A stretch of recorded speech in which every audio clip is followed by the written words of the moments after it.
ਅੰਮ੍ਰਿਤਸਰ ਦੇ ਸਾਰੇ ਮੀਡੀਆ ਦੇ ਸਾਥੀਆਂ ਦਾ ਬਹੁਤ-ਬਹੁਤ ਧੰਨਵਾਦ ਕਿ ਤੁਸੀਂ ਅੱਜ ਇਸ ਵਿਜ਼ਿਟ ਨੂੰ ਇਸ ਮੀਟਿੰਗ ਨੂੰ ਕਵਰ ਕਰਨ ਦੇ ਲਈ ਪਹੁੰਚੇ ਹੋ।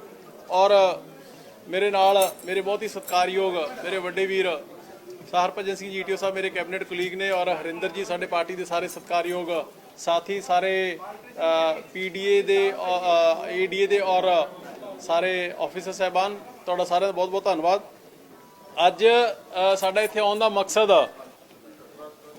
ਅੰਮ੍ਰਿਤਸਰ ਡਿਵੈਲਪਮੈਂਟ ਅਥਾਰਟੀ, ਅੰਮ੍ਰਿਤਸਰ ਗੁਰੂ ਸਾਹਿਬ ਦੀ ਧਰਤੀ, ਔਰ ਮੈਂ ਸਮਝਦਾ ਕਿ ਇੱਥੇ ਇਸ ਧਰਤੀ ਦੇ ਉੱਪਰ ਜਿੰਨਾ ਕੰਮ ਸਰਕਾਰਾਂ ਵੱਲੋਂ, ਲੋਕਾਂ ਵੱਲੋਂ, ਸਮਾਜ ਵੱਲੋਂ ਕਰ ਲਿਆ ਜਾਵੇ ਉਨਾ ਹੀ ਥੋੜਾ। ਪਹਿਲਾਂ ਵੀ 2-3 ਵਾਰੀ ਪ੍ਰੋਗਰਾਮ ਬਣਿਆ ਪਰ ਕੁਝ ਰੁਝੇਵੇਂ ਜਿਹੇ ਰਹੇ ਜਿਹਦੀ ਵਜ੍ਹਾ ਕਰਕੇ ਪ੍ਰੋਗਰਾਮ ਪੋਸਟਪੋਨ ਹੁੰਦਾ ਰਿਹਾ।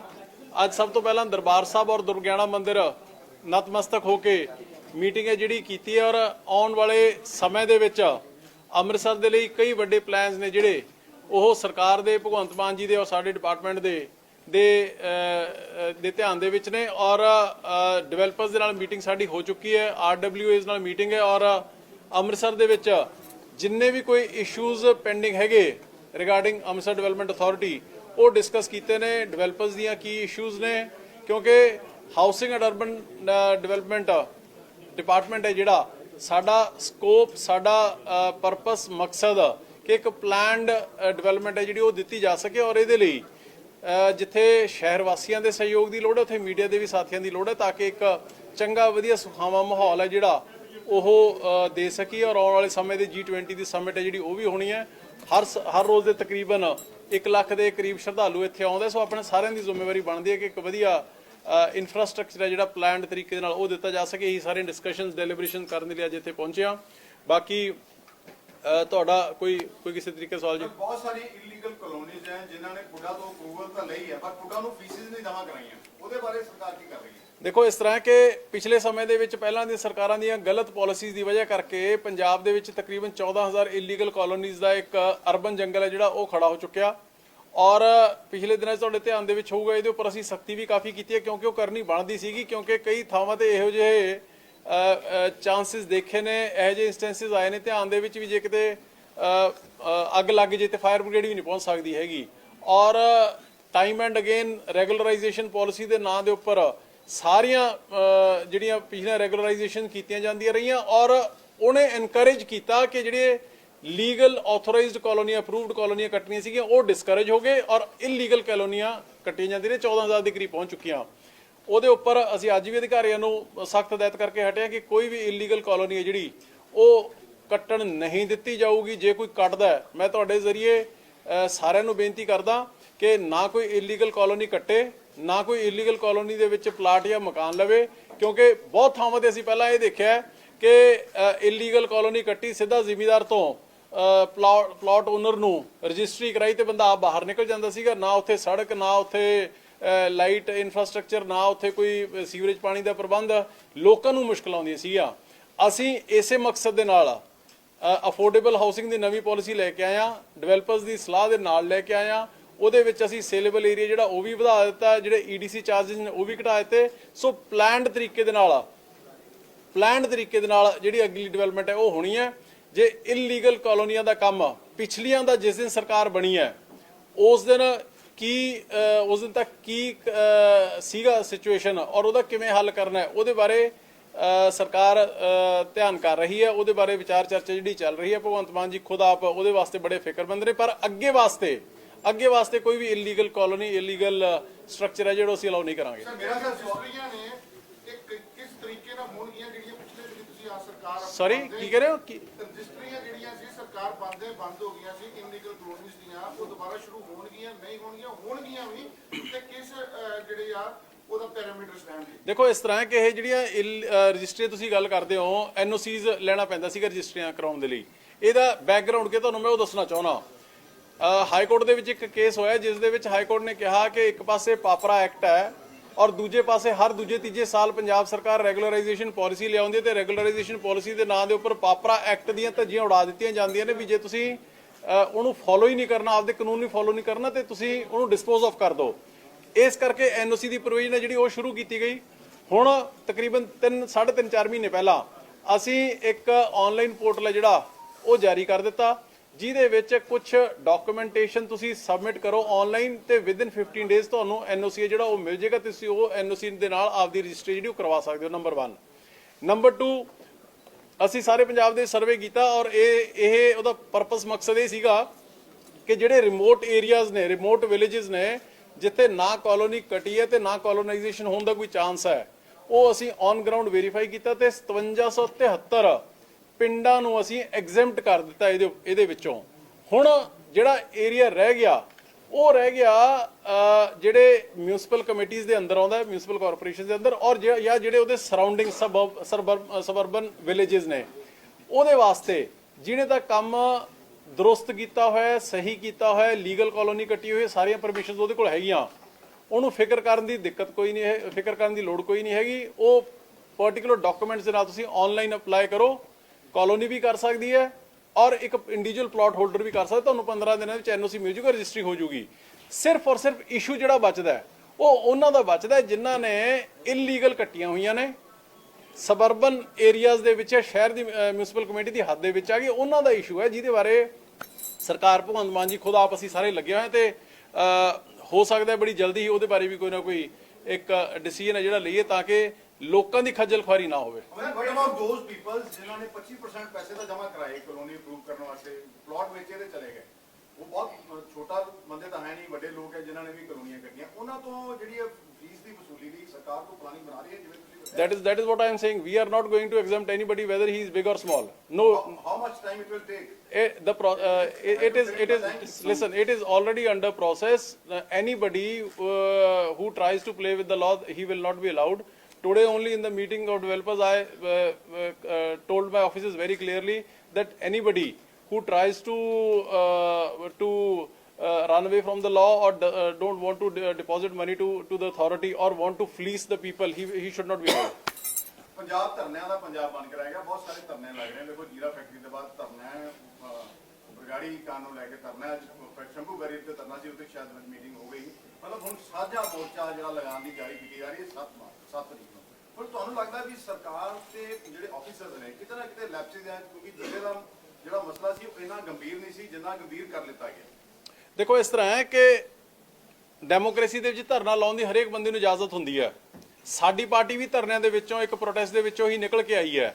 ਬਟ ਪ੍ਰੋਟੈਸਟ ਕਰਨ ਦੀ ਲੋੜ ਉਦੋਂ ਪੈਂਦੀ ਹੈ ਜਦੋਂ ਸਰਕਾਰਾਂ ਸੁਣਵਾਈ ਨਾ ਕਰਦੀਆਂ ਹੋਣ। ਹੁਣ ਪਿਛਲੇ 8-9 ਮਹੀਨੇ ਜਿਸ ਦਿਨ ਦੀ ਭਗਵੰਤ ਮਾਨ ਜੀ ਦੀ ਆਮ ਆਦਮੀ ਪਾਰਟੀ ਦੀ ਸਰਕਾਰ ਬਣੀ ਹੈ, ਕੋਈ ਇਸ਼ੂ ਹੁੰਦਾ ਇੱਕ ਛੋਟੀ ਤੋਂ ਛੋਟੀ ਜਥੇਬੰਦੀ ਵੀ ਦੇ 4 ਬੰਦੇ ਵੀ ਮਿਲਣਾ ਚਾਹੁੰਦੇ ਨੇ ਤੇ ਭਗਵੰਤ ਮਾਨ ਜੀ ਤੋਂ ਅਪਾਇੰਟਮੈਂਟ ਹੈ ਜਿਹੜੀ ਉਹ ਮਿਲ ਜਾਂਦੀ ਹੈ। ਔਰ ਪਿਛਲੇ ਸਮੇਂ ਦੇ ਵਿੱਚ ਸਾਰੀਆਂ ਜਥੇਬੰਦੀਆਂ ਅਕ੍ਰੋਸ ਆਲ ਸੈਕਸ਼ਨਸ ਉਹਨਾਂ ਨੂੰ ਹੀਅਰਿੰਗ ਹੈ ਜਿਹੜੀ ਉਹ ਮਿਲਦੀ ਰਹੀ ਹੈ। ਬਹੁਤ ਕਿਸਾਨ ਵੀਰਾਂ ਦੇ ਮਸਲੇ ਵੀ ਹੱਲ ਹੋਏ ਨੇ, ਬਹੁਤ ਜਿਹੜੇ ਨਵੀਆਂ ਭਰਤੀਆਂ ਸੀ ਉਹਨਾਂ ਦੇ ਮਸਲੇ ਵੀ ਹੱਲ ਹੋਏ ਨੇ, ਬਹੁਤ ਰੈਗੂਲਰਾਈਜੇਸ਼ਨ ਵਾਲੇ ਵੀ ਹੱਲ ਹੋਏ ਨੇ।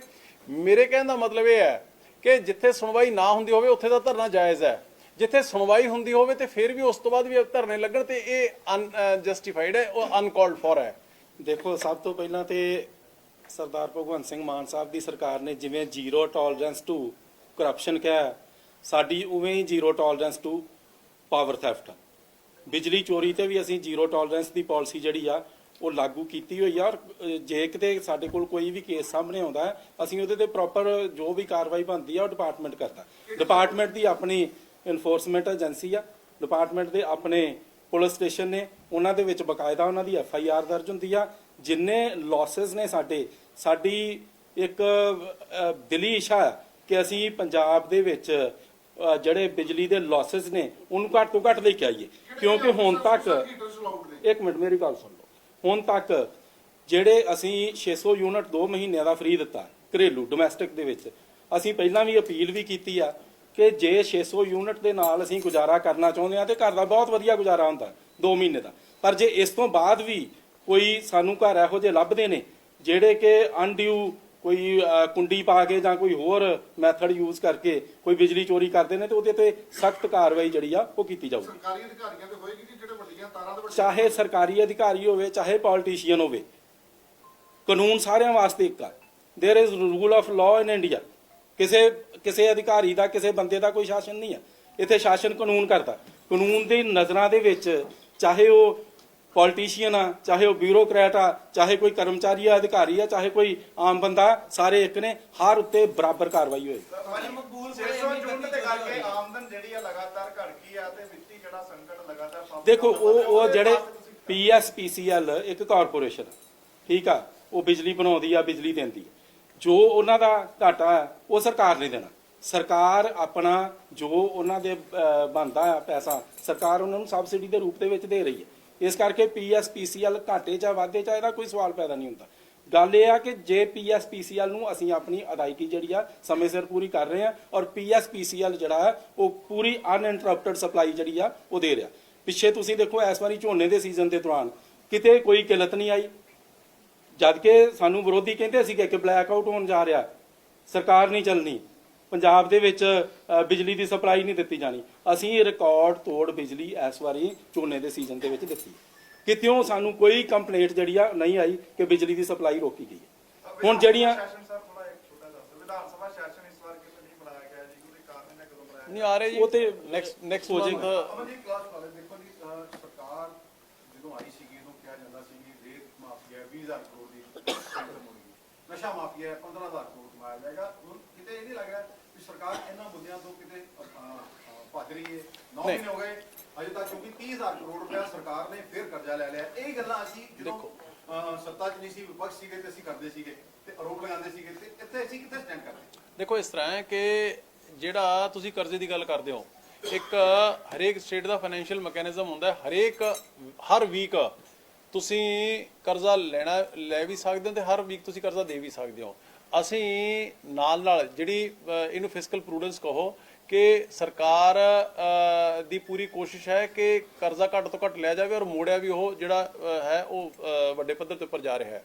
ਹੁਣ ਜਿਹੜੀ ਤੁਸੀਂ ਗੱਲ ਕੀਤੀ ਕਿ ਰੇਤ ਮਾਫੀਆ ਦੀ ਔਰ ਸ਼ਰਾਬ ਮਾਫੀਆ ਜਿਹੜਾ ਚੱਲਦਾ ਸੀਗਾ, ਅਸੀਂ ਜਿਹੜੀ ਗੱਲ ਪਹਿਲਾਂ ਕਹਿੰਦੇ ਸੀ ਕਿ ਅੱਜ ਵੀ ਉਸੇ ਗੱਲ ਦੇ ਉੱਪਰ ਖੜੇ ਆ। ਰੇਤ ਦੇ ਜਿਹੜੇ ਕੰਟਰੈਕਟਸ ਨੇ ਉਹ ਸਾਲ ਉਹ ਲੰਬੇ ਹੋਏ ਨੇ। ਉਹਨਾਂ ਦੇ ਉਹ ਇੱਕ ਮਾਫੀਆ ਗਲਬਾ ਇਹੋ ਜਿਹਾ ਬਣਿਆ ਹੋਇਆ ਸੀਗਾ ਕਿ ਉਹਨਾਂ ਨੂੰ ਤੋੜਨ ਦੇ ਵਿੱਚ ਸਮਾਂ ਲੱਗਣਾ ਸੀਗਾ। ਕੈਬਨਿਟ ਸਾਡੀ ਕ੍ਰੈਸ਼ਰ ਪਾਲਿਸੀ ਔਰ ਮਾਈਨਰ ਮਿਲਰ ਪਾਲਿਸੀ ਹੈ, ਜਿਹੜੀ ਰੇਤ ਦੀ ਪਾਲਿਸੀ ਹੈ, ਉਹ ਲੈ ਆਈ। ਜੇ ਪਿਛਲੇ ਸਮੇਂ ਦੇ ਵਿੱਚ ਉਹਨਾਂ ਨੂੰ ਕੁਐਸ਼ ਕਰਦੇ ਸੀਗੇ ਟੈਂਡਰਸ ਨੂੰ, ਤੇ ਉਹ ਹਾਈ ਕੋਰਟ ਦੇ ਵਿੱਚੋਂ ਤਾਂ ਅੱਜਕੱਲ ਸਟੇ ਵਗੈਰਾ ਜਿਹੜੀ ਉਹ ਮਿਲ ਜਾਂਦੀ ਹੈ। ਇਸ ਕਰਕੇ ਔਰ ਅਗਲਾ ਮੈਕੈਨਿਜ਼ਮ ਸੈੱਟ ਕੀਤੇ ਵਗੈਰਾ ਪਿਛਲੇ ਨੂੰ ਡਿਸਟਰਬ ਨਹੀਂ ਕੀਤਾ। ਜਿਹੜੇ ਤੁਸੀਂ ਰੇਟਾਂ ਦੀ ਗੱਲ ਕਰਦੇ ਹੋ, ਰੇਟਾਂ ਦੇ ਵਧਣ ਦਾ ਇੱਕ ਕਾਰਨ ਇਹ ਵੀ ਹੈ ਕਿ ਕਿਉਂਕਿ ਜਦੋਂ ਇਲੀਗਲ ਮਾਈਨਿੰਗ ਦੇ ਉੱਪਰ ਚੂੜੀ ਕਸੀ ਗਈ, ਸਪਲਾਈ ਘਟ ਗਈ, ਡਿਮਾਂਡ ਵੱਧ ਸੀਗੀ, ਇਸ ਕਰਕੇ ਰੇਟਸ ਨੇ ਜਿਹੜੇ ਉਹ ਵਧੇ।